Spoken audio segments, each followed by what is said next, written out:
ଗାଈ କାର ନା ନା ଏ ଗାଈ ବା ମୋର। ହଁ ତ ବାପା ଆଜି ସମ୍ପତ୍ତି। ଆଉ ଯଦି ବାପା ଯା ସମ୍ପତ୍ତି ନୁହଁ ତୁମେ ଇହା କରିଥିଲି କଣ? ସେ ଇଏ କଲେ ବନ୍ଦ କର। ମୋର ସେ ଇହା ହିଆ ବନ୍ଦ ହବନି। କାହିଁକି ବନ୍ଦ ହବନି? ଏଇଥିପାଇଁ ହବନି। ଆଚ୍ଛା ତୁମେ ତ କାଇଁ? ଆଉ ତାକୁ ଇହା ନ କଲେ ମୋ ଗେଟ ପସନ୍ଦର ହେଇଯିବ ନା। ବାସ୍ ବାସ୍ ନା ଟଗ।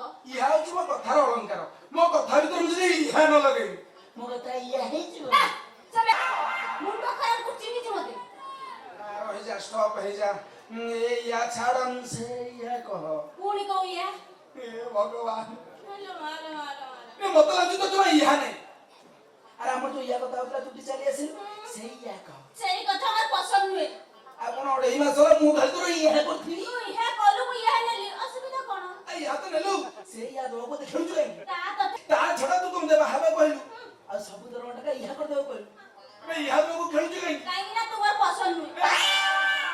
କଣ ପାଇଁ ପସନ୍ଦ ନୁହଁ? କଣ ପାଇଁ? ତ ଇହା ଠିକ ନାହିଁ।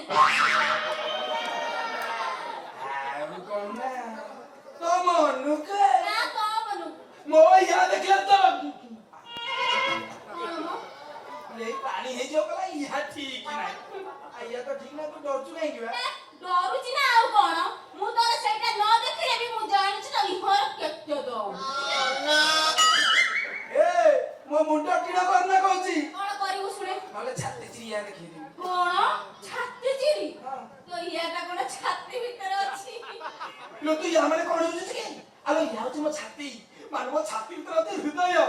ତୁ ତ ସେଇ ଇହା କହୁଛି। ଓ ଏ ମନ୍ତ ଇହା ତୋର? ହଁ ସେ ମନ୍ତ ଇହା ମେରା। ନାଇଁ ରେ ନାଇଁ।